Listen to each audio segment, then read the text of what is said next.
The Face of Heaven So Fine by Kat Howard. Originally published in Apex Magazine issue 45, February 2013. There is an entire history in the stars. Light takes time to travel, to get from wherever the star is to wherever we can see it here on Earth. So when you think about it, when we see the stars, we are looking back in time.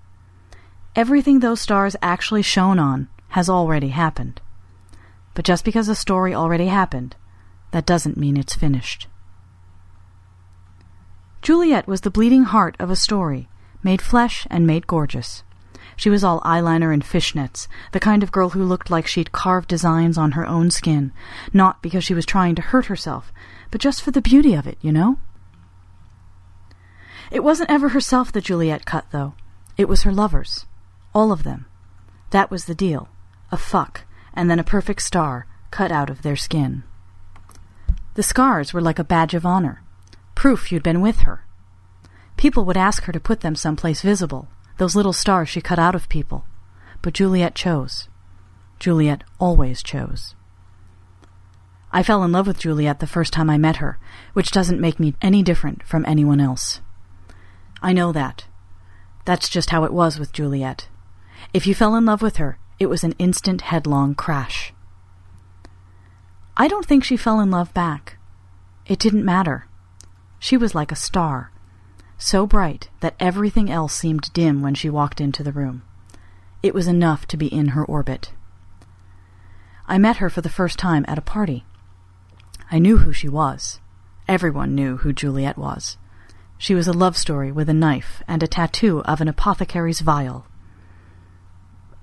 But when we met, I was dancing, and some guy bumped into me, and I tripped. When I put my hands out to catch myself, it was her shoulders that they landed on. She leaned close, her lips almost brushing my ear. "You're Rose, right?" I nodded. "Let's dance." We did. We danced until I could taste her sweat mixed with mine, until I wasn't sure whether the ache in my thighs was from exhaustion or desire. We danced until I saw stars, her hand under my shirt, tracing a constellation on my skin. Because of the distances between the stars and the Earth, some of the stars we see in the sky have already died, burnt themselves out. Some people think that's sad, that we look up and see things that aren't there anymore. I think it's beautiful. It's like, because we can still see them, in a way, they're still alive. After, when her fingers were still inside me, her head resting on my chest, I asked, "What do you do with the stars?" Juliet was silent long enough that I thought she wasn't going to answer.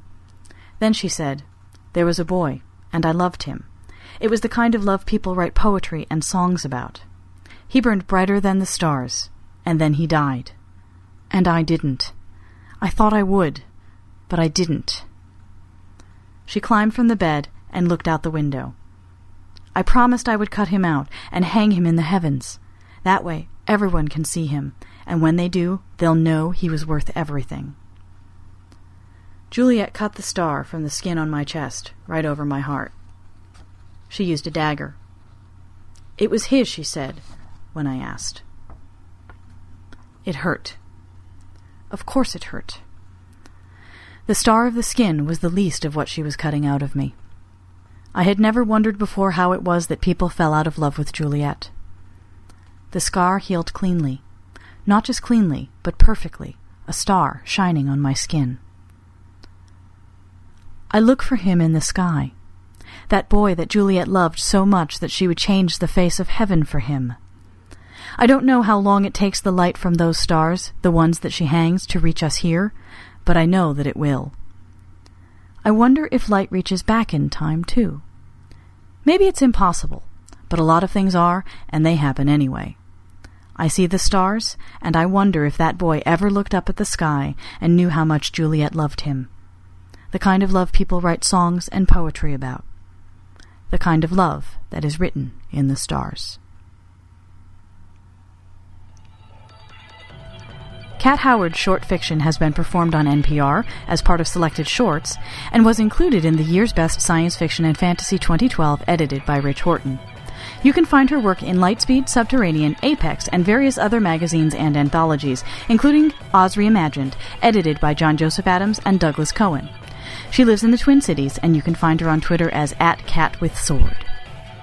This Apex Magazine podcast was performed by Editor-in-Chief Lynn M. Thomas and produced by Erica Ensign. Music used with kind permission of O Alchemy.